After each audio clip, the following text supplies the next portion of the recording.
സകലത്തിൻ്റെയും സൃഷ്ടാവും പിതാവുമായ ദൈവത്തിൻ്റെയും കർത്താവായ യേശുക്രിസ്തുവിൻ്റെയും നാമത്തിൽ ഏവർക്കും സ്നേഹവന്ദനം. ഇന്ന് ഏപ്രിൽ 21. ഇന്ന് നമ്മൾ വായിക്കുന്ന ആദ്യത്തെ വായനാഭാഗം ആവർത്തന പുസ്തകം 4-ാം അധ്യായം. ആവർത്തന പുസ്തകം 4-ാം അധ്യായം 1-ാം വാക്യം മുതൽ. ഇപ്പോൾ ഇസ്രായേലേ, നിങ്ങൾ ജീവിച്ചിരിപ്പാനും നിങ്ങളുടെ പിതാക്കന്മാരുടെ ദൈവമായ യഹോവ നിങ്ങൾക്ക് തരുന്ന ദേശം ചെന്ന് കൈവശമാക്കുവാനും തക്കവണ്ണം നിങ്ങൾ അനുസരിച്ച് നടക്കേണ്ടതിന് ഞാൻ നിങ്ങളോട് ഉപദേശിക്കുന്ന ചട്ടങ്ങളും വിധികളും കേൾപ്പിൻ. ഞാൻ നിങ്ങളോട് കൽപ്പിക്കുന്ന നിങ്ങളുടെ ദൈവമായ യഹോവയുടെ കൽപ്പനകളെ നിങ്ങൾ പ്രമാണിക്കണം. ഞാൻ നിങ്ങളോട് കൽപ്പിക്കുന്ന വചനത്തോട് കൂട്ടുകയോ അതിൽ നിന്ന് കുറയ്ക്കുകയോ ചെയ്യരുത്. ബാൽ പെയോരിന്റെ സംഗതിയിൽ യഹോവ ചെയ്തത് നിങ്ങൾ കണ്ണാലെ കണ്ടിരിക്കുന്നു. ബാൽ പെയോരിനെ പിന്തുടരുന്നവരെയൊക്കെയും നിന്റെ ദൈവമായ യഹോവ നിങ്ങളുടെ ഇടയിൽ നിന്ന് നശിപ്പിച്ചു കളഞ്ഞുവല്ലോ. എന്നാൽ നിങ്ങളുടെ ദൈവമായ യഹോവയോട് പറ്റിച്ചേർന്നിരുന്ന നിങ്ങളൊക്കെയും ഇന്ന് ജീവിച്ചിരിക്കുന്നു.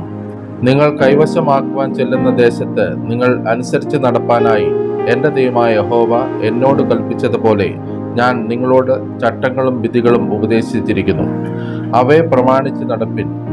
ഇത് തന്നെയല്ലോ ജാതികളുടെ ദൃഷ്ടിയിൽ നിങ്ങളുടെ ജ്ഞാനവും വിവേകവും ആയിരിക്കുന്നത്. അവർ ഈ കൽപ്പനകളൊക്കെയും കേട്ടിട്ട് ഈ ശ്രേഷ്ഠജാതി ജ്ഞാനവും വിവേകവുമുള്ള ജനം തന്നെ എന്ന് പറയും. നമ്മുടെ ദൈവമായ യഹോവയോട് നാം വിളിച്ചപേക്ഷിക്കുമ്പോഴൊക്കെയും അവൻ നമുക്ക് അടുത്തിരിക്കുന്നത് പോലെ ദൈവം ഇത്ര അടുത്തിരിക്കുന്ന ശ്രേഷ്ഠജാതി ഏതുള്ളൂ? ഞാൻ ഇന്ന് നിങ്ങളുടെ മുമ്പിൽ വയ്ക്കുന്ന ഈ സകല ന്യായപ്രമാണവും പോലെ ഇത്ര നീതിയുള്ള ചട്ടങ്ങളും വിധികളും ഉള്ള ശ്രേഷ്ഠജാതി ഏതുള്ളൂ? കണ്ണാലെ കണ്ടിട്ടുള്ള കാര്യങ്ങൾ നീ മറക്കാതെയും നിന്റെ ആയുഷ്കാലത്തൊരിക്കലും അവ നിന്റെ മനസ്സിൽ നിന്ന് വിട്ടുപോകാതെയും ഇരിപ്പാൻ മാത്രം സൂക്ഷിച്ച് നിന്നെ തന്നെ ജാഗ്രതയോടെ കാത്തുകൊള്ളുക. നിന്റെ മക്കളോടും മക്കളുടെ മക്കളോടും അവയെ ഉപദേശിക്കണം. വിശേഷാൽ ഹോറേബിൽ നിന്റെ ദൈവമായ യഹോവയുടെ സന്നിധിയിൽ നിന്ന ദിവസത്തിൽ ഉണ്ടായ കാര്യം മറക്കരുത്. അന്ന് യഹോവ എന്നോട്, ജനത്തെ എൻ്റെ അടുക്കൽ വിളിച്ചു കൂട്ടുക, ഞാൻ എൻ്റെ വചനങ്ങൾ അവരെ കേൾപ്പിക്കും. അവർ ഭൂമിയിൽ ജീവിച്ചിരിക്കുന്ന നാളൊക്കെയും എന്നെ ഭയപ്പെടുവാൻ പഠിക്കുകയും തങ്ങളുടെ മക്കളെ പഠിപ്പിക്കുകയും വേണം എന്ന് കൽപ്പിച്ചുവല്ലോ. അങ്ങനെ നിങ്ങൾ അടുത്ത് വന്ന് പർവ്വതത്തിന്റെ അടിവാരത്ത് നിന്നു. അന്ധകാരവും മേഘവും കൂരിരുളും ഉണ്ടായിരിക്കെ പർവ്വതം ആകാശ മധ്യത്തോളം തീ കാളിക്കത്തിക്കൊണ്ടിരുന്നു. യഹോവ തീയുടെ നടുവിൽ നിന്ന് നിങ്ങളോട് അരുളി ചെയ്തു. നിങ്ങൾ വാക്കുകളുടെ ശബ്ദം കേട്ടു. ശബ്ദം മാത്രം കേട്ടതല്ലാതെ രൂപം ഒന്നും കണ്ടില്ല. നിങ്ങൾ അനുസരിച്ച് നടക്കേണ്ടതിന് അവൻ നിങ്ങളോട് കൽപ്പിച്ച തന്റെ നിയമമായ 10 കൽപ്പന അവൻ നിങ്ങളെ അറിയിക്കുകയും 2 കൽപ്പലകയിൽ എഴുതുകയും ചെയ്തു. നിങ്ങൾ കൈവശമാക്കുവാൻ കടന്നു ചെല്ലുന്ന ദേശത്ത് നിങ്ങൾ അനുസരിച്ച് നടക്കേണ്ടതിനുള്ള ചട്ടങ്ങളും വിധികളും നിങ്ങളെ ഉപദേശിക്കണമെന്ന് യഹോവ അക്കാലത്ത് എന്നോട് കൽപ്പിച്ചു. നിങ്ങൾ നന്നായി സൂക്ഷിച്ചുകൊള്ളുവിൻ.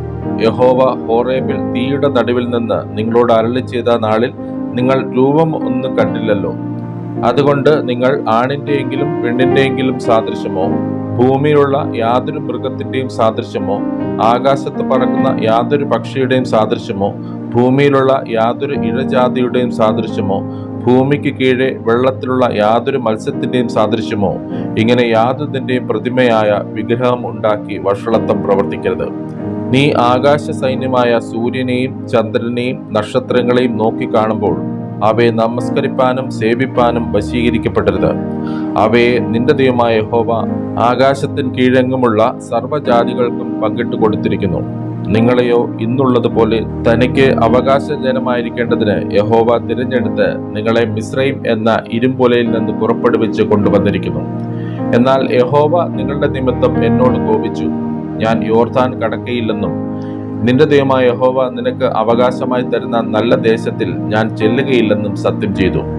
ആകയാൽ ഞാൻ യോർദാൻ കടക്കാതെ ഈ ദേശത്ത് വെച്ച് മരിക്കും. നിങ്ങളോ കടന്നു ചെന്ന് ആ നല്ല ദേശം കൈവശമാക്കും. നിങ്ങളുടെ ദൈവമായ യഹോവ നിങ്ങളോട് ചെയ്തിട്ടുള്ള അവന്റെ നിയമം നിങ്ങൾ മറന്ന് നിന്റെ ദൈവമായ യഹോവ വിരോധിച്ചതുപോലെ യാതൊന്നിന്റെയും സാദൃശ്യമായ വിഗ്രഹം ഉണ്ടാക്കാതിരിപ്പാൻ സൂക്ഷിച്ചുകൊള്ളുവിൻ. നിന്റെ ദൈവമായ യഹോവ ദഹിപ്പിക്കുന്ന അഗ്നിയല്ലോ, തീഷ്ണതയുള്ള ദൈവം തന്നെ.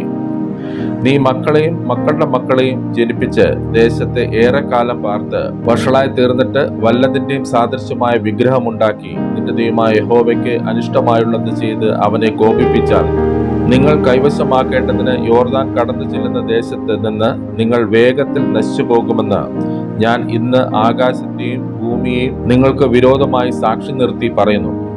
നിങ്ങൾ അവിടെ ദീർഘായുസ്സോടിരിക്കാതെ നിർമൂലമായി പോകും. യഹോവ നിങ്ങളെ ജാതികളുടെ ഇടയിൽ ചിതറിക്കും. യഹോവ നിങ്ങളെ കൊണ്ടുപോയാക്കുന്ന ജാതികളുടെ ഇടയിൽ നിങ്ങൾ ചുരുക്കം പേരായി ശേഷിക്കും.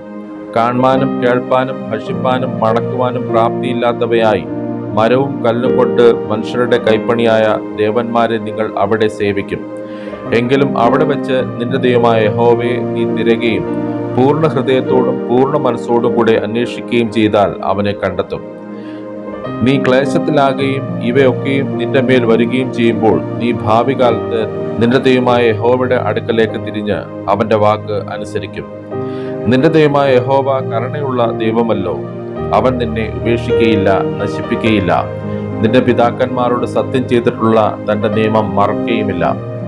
ദൈവം മനുഷ്യനെ ഭൂമിയിൽ സൃഷ്ടിച്ച നാൾ മുതൽ നിനക്ക് മുമ്പുണ്ടായ പൂർവ്വകാലത്തിലും ആകാശത്തിന്റെ ഒരറ്റം തുടങ്ങി മറ്റേ അറ്റത്തോളവും എവിടെയെങ്കിലും ഇങ്ങനെയുള്ള മഹാകാര്യം നടന്നിട്ടുണ്ടോ കേട്ടിട്ടുണ്ടോ എന്ന് നീ അന്വേഷിക്കാം.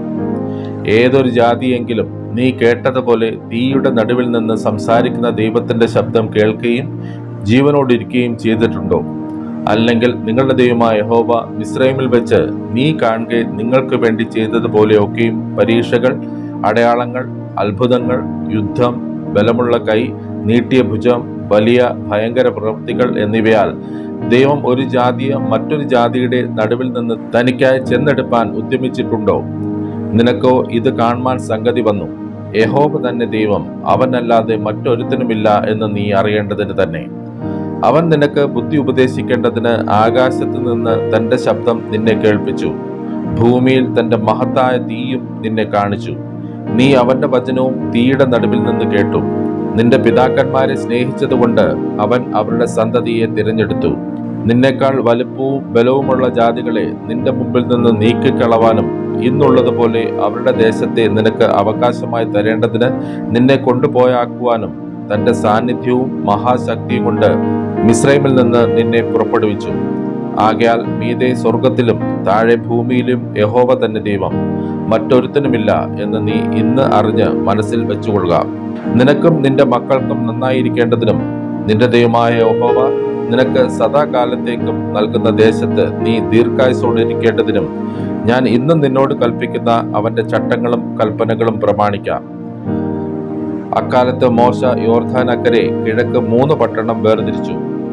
പൂർവ്വദ്വേഷം കൂടാതെ അബദ്ധവശാൽ കൂട്ടുകാരനെ കൊന്നവൻ ആ പട്ടണങ്ങളിൽ ഒന്നിൽ ഓടിക്കയറി അവിടെ ചെന്ന് ജീവിച്ചിരിക്കേണ്ടതിന് തന്നെ. അങ്ങനെ മരുഭൂമിയിൽ മലനാട്ടിലുള്ള ബേസർ രൂബീനർക്കും ഗിലെയാദിലെ രാമോത്ത് ഗാദ്യർക്കും ബാശാനിലെ ഗോലാൻ മനശ്ശെയർക്കും നിശ്ചയിച്ചു. മോശ ഇസ്രായേൽ മക്കളുടെ മുമ്പിൽ വെച്ച ന്യായപ്രമാണം ഇത് തന്നെ. ഇസ്രായേൽ മക്കൾ മിസ്രൈമിൽ നിന്ന് പുറപ്പെട്ട ശേഷം മോശ യോർദാനക്കരെ ഹെസ്ബോനിൽ പാർത്തിരുന്ന അമോരി രാജാവായ സീഹോന്റെ ദേശത്ത് ബെത് പെയോരിനെതിരെയുള്ള താഴ്വരയിൽ വെച്ച് അവരോട് പറഞ്ഞ സാക്ഷ്യങ്ങളും ചട്ടങ്ങളും വിധികളും ഇവ തന്നെ. മോശയും ഇസ്രായേൽ മക്കളും മിസ്രൈമിൽ നിന്ന് പുറപ്പെട്ട ശേഷം ആ രാജാവിനെ തോൽപ്പിച്ചു. അവന്റെ ദേശവും ബാശാൻ രാജാവായ ഓഗിന്റെ ദേശവുമായി അർന്നോൻ താഴ്വരയുടെ അറ്റത്തുള്ള അരോവേർ മുതൽ ഹെർമോൻ എന്ന സിയോൻ പർവ്വതം വരെയും യോർദാൻ അക്കരെ കിഴക്ക് പിസ്ഗയുടെ ചരിവിന് താഴെ അരാബയിലെ കടൽ വരെയുള്ള താഴ്വീതിയൊക്കെയും ഇങ്ങനെ യോർദാൻ അക്കരെ കിഴക്കുള്ള 2 അമ്മോന്യ രാജാക്കന്മാരുടെയും ദേശം കൈവശമാക്കി. ഇന്ന് നമ്മൾ വായിക്കുന്ന രണ്ടാമത്തെ വായനാഭാഗം സദൃശവാക്യങ്ങൾ 31-ാം അധ്യായം. സദൃശവാക്യങ്ങൾ 31-ാം അധ്യായം 1-ാം വാക്യം മുതൽ. ലെമുവേൽ രാജാവിന്റെ വചനങ്ങൾ. അവന്റെ അമ്മ അവന് ഉപദേശിച്ചു കൊടുത്ത അരുളപ്പാട്. മകനെ എന്ത്? ഞാൻ പ്രസവിച്ച മകനെ എന്ത്? എന്റെ നേർച്ചകളുടെ മകനെ എന്ത്? സ്ത്രീകൾക്ക് നിന്റെ ബലത്തെയും രാജാക്കന്മാരെ നശിപ്പിക്കുന്നവർക്ക് നിന്റെ വഴികളെയും കൊടുക്കരുത്. വീഞ്ഞു കുടിക്കുന്നത് രാജാക്കന്മാർക്ക് കൊള്ളരുത്. ലെമുവേലെ രാജാക്കന്മാർക്ക് അത് കൊള്ളരുത്. മദ്യാസക്തി പ്രഭുക്കന്മാർക്ക് കൊള്ളരുത്. അവർ കുടിച്ചിട്ട് നിയമം മറന്നു പോകുവാനും അരിഷ്ടന്മാരുടെ ന്യായം മറിച്ചു കളവാനും ഇടവരരുത്. നശിക്കുമാറായിരിക്കുന്നവന് മദ്യവും മനോവ്യസനമുള്ളവന് വീഞ്ഞും കൊടുക്കാം. അവൻ കുടിച്ചിട്ട് തന്റെ ദാരിദ്ര്യം മറക്കുകയും തന്റെ അരിഷ്ടത ഓർക്കാതിരിക്കുകയും ചെയ്യട്ടെ. ഊമന് വേണ്ടി നിന്റെ വായ് തുറക്കാം, ക്ഷയിച്ചു പോകുന്ന ഏവരുടെയും കാര്യത്തിൽ തന്നെ. നിന്റെ വായ തുറന്ന് നീതിയോടെ ന്യായം വിധിക്കാം. എളിയവനും ദരിദ്രനും ന്യായപാലനം ചെയ്തു കൊടുക്കാം. സാമർഥ്യമുള്ള ഭാര്യയെ ആർക്ക് കിട്ടും? അവളുടെ വില മുത്തുകളിലും ഏറും. ഭർത്താവിന്റെ ഹൃദയം അവളെ വിശ്വസിക്കുന്നു, അവന്റെ ലാഭത്തിന് ഒരു കുറവുമില്ല. അവൾ തന്റെ ആയുഷ്കാലമൊക്കെയും അവന് തിന്മയല്ല നന്മ തന്നെ ചെയ്യുന്നു. അവൾ ആട്ടുരോമവും ചണവും സമ്പാദിച്ച് താൽപര്യത്തോടെ കൈകൊണ്ട് വേല ചെയ്യുന്നു. അവൾ കച്ചവട കപ്പൽ പോലെയാകുന്നു, ദൂരത്തു നിന്ന് ആഹാരം കൊണ്ടുവരുന്നു. അവൾ നന്ന രാവിലെ എഴുന്നേറ്റ് വീട്ടിലുള്ളവർക്ക് ആഹാരവും വേലക്കാരത്തികൾക്ക് ഓഹരിയും കൊടുക്കുന്നു. അവൾ ഒരു നിലത്തിന്മേൽ ദൃഷ്ടിവെച്ച് അത് മേടിക്കുന്നു. കൈ നേട്ടം കൊണ്ട് അവൾ ഒരു മുന്തിരിത്തോട്ടം ഉണ്ടാക്കുന്നു. അവൾ ബലം കൊണ്ട് അരമുറുക്കുകയും ഭുജങ്ങളെ ശക്തീകരിക്കുകയും ചെയ്യുന്നു. തന്റെ വ്യാപാരം ആദായമുള്ളതെന്ന് അവൾ ഗ്രഹിക്കുന്നു. അവളുടെ വിളക്ക് രാത്രിയിൽ കെട്ടുപോകുന്നതുമില്ല. അവൾ വിടുത്തലയ്ക്ക് കൈ നീട്ടുന്നു, അവളുടെ വിരൽ കതിർ പിടിക്കുന്നു.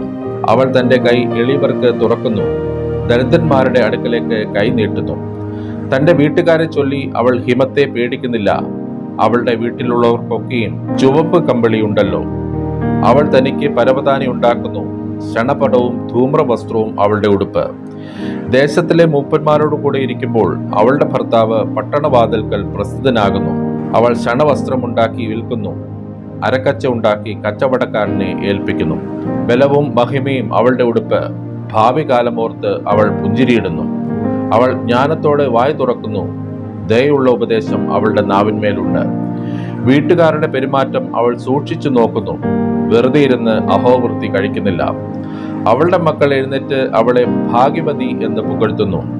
അവളുടെ ഭർത്താവും അവളെ പ്രശംസിക്കുന്നത്, അനേകം തരുണികൾ സാമർഥ്യം കാണിച്ചിട്ടുണ്ട്, നീയോ അവരെല്ലാവരിലും ശ്രേഷ്ഠയായിരിക്കുന്നു. ലാവണ്യം വ്യാജവും സൗന്ദര്യം വ്യർത്ഥവുമാകുന്നു, യഹോഭക്തിയുള്ള സ്ത്രീയോ പ്രശംസിക്കപ്പെടും. അവളുടെ കൈകളുടെ ഫലം അവൾക്ക് കൊടുപ്പിൻ, അവളുടെ സ്വന്തം പ്രവൃത്തികൾ പട്ടണവാതിൽക്കൽ അവളെ പ്രശംസിക്കട്ടെ. ഇന്ന് നമ്മൾ വായിക്കുന്ന മൂന്നാമത്തെ വായനാഭാഗം യോഹന്നാൻ എഴുതിയ സുവിശേഷം 15ഉം 16ഉം അധ്യായങ്ങൾ. യോഹന്നാൻ എഴുതിയ സുവിശേഷം 15-ാം അധ്യായം 1-ാം വാക്യം മുതൽ. ഞാൻ സാക്ഷാൽ മുന്തിരിവള്ളിയും എൻ്റെ പിതാവ് തോട്ടക്കാരനും ആകുന്നു. എന്നിൽ കായ്ക്കാത്ത കൊമ്പൊക്കെയും അവൻ നീക്കിക്കളയുന്നു, കായ്ക്കുന്നതൊക്കെയും അധികം ഫലം കായ്ക്കേണ്ടതിന് ചെത്തി വെടിപ്പാക്കുന്നു.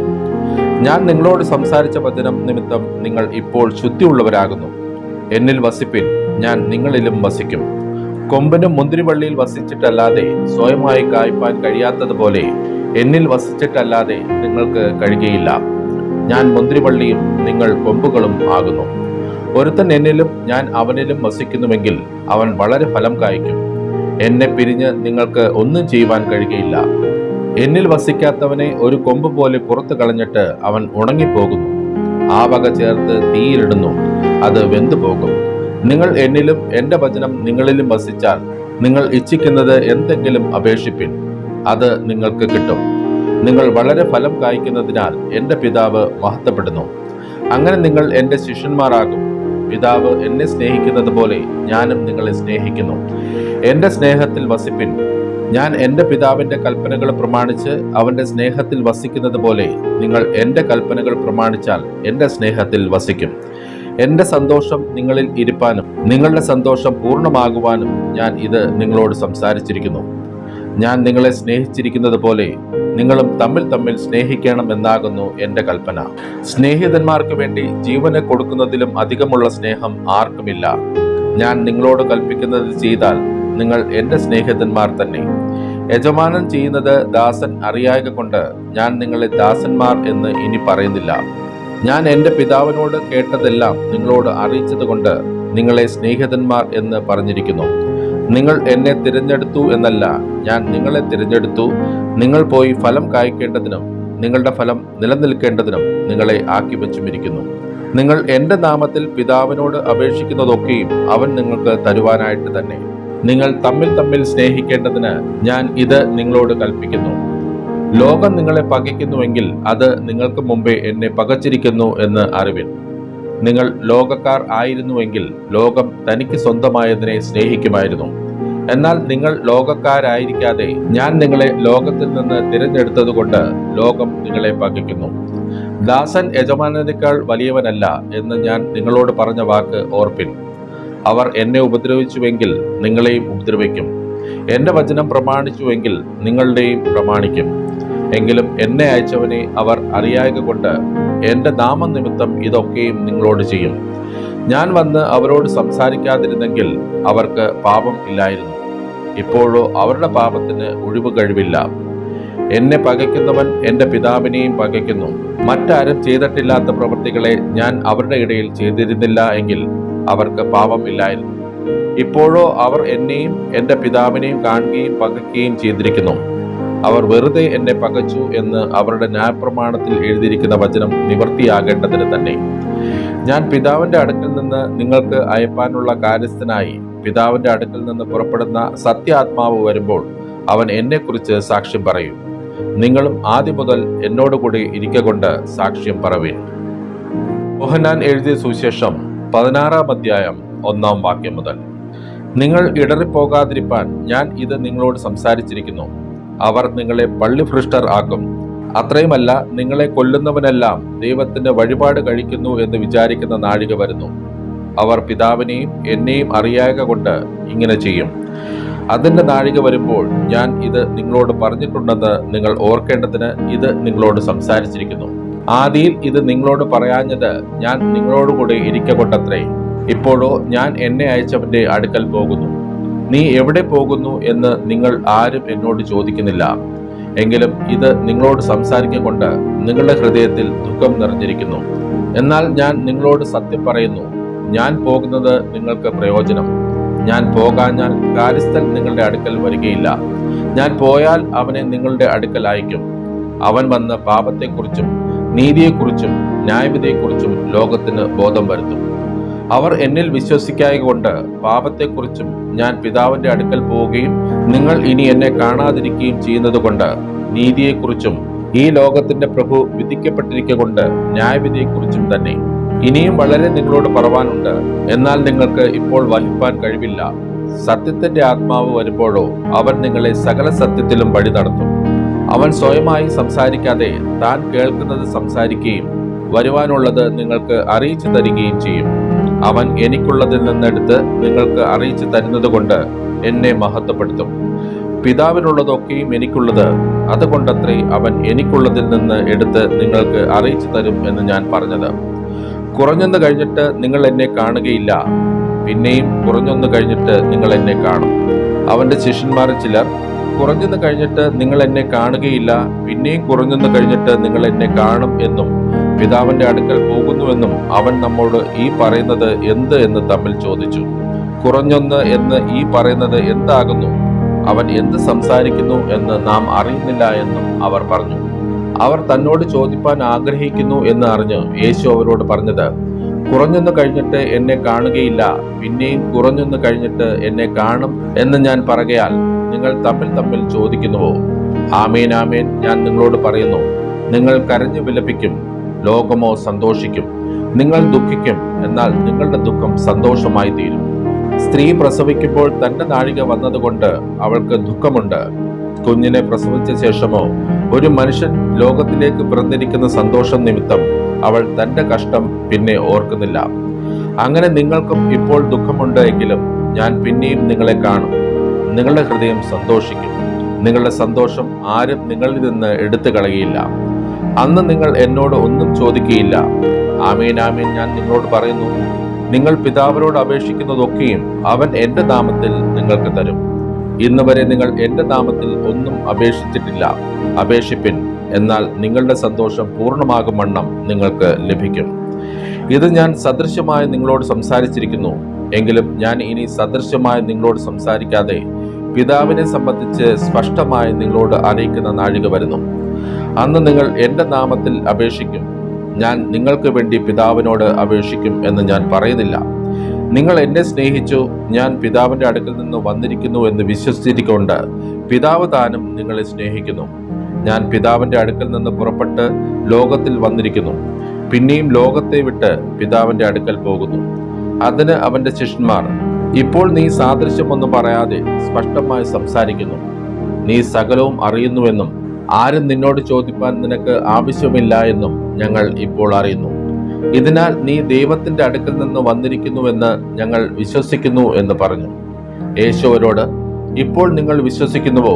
നിങ്ങൾ ഓരോരുത്തൻ താന്താന്റെ സ്വന്തത്തിലേക്ക് ചിതറിപ്പോവുകയും എന്നെ ഏകനായി വിടുകയും ചെയ്യുന്ന നാഴിക വരുന്നു, വന്നുമിരിക്കുന്നു. പിതാവ് എന്നോട് കൂടെ ഉള്ളതുകൊണ്ട് ഞാൻ ഏകനല്ല താനും. നിങ്ങൾക്ക് എന്നിൽ സമാധാനം ഉണ്ടാകേണ്ടതിന് ഇത് നിങ്ങളോട് സംസാരിച്ചിരിക്കുന്നു. ലോകത്തിൽ നിങ്ങൾക്ക് കഷ്ടമുണ്ട്, എങ്കിലും ധൈര്യപ്പെടുവിൻ, ഞാൻ ലോകത്തെ ജയിച്ചിരിക്കുന്നു എന്ന് പറഞ്ഞു. ഇന്ന് നമ്മൾ വായിച്ചു കേട്ട ഈ വേദഭാഗങ്ങളാൽ പിതാവായ ദൈവത്തിൽ നിന്നും കർത്താവായ ക്രിസ്തുയേശുവിൽ നിന്നും ഏവർക്കും കൃപയും കനിവും സമാധാനവും ഉണ്ടാകട്ടെ. ആമേൻ.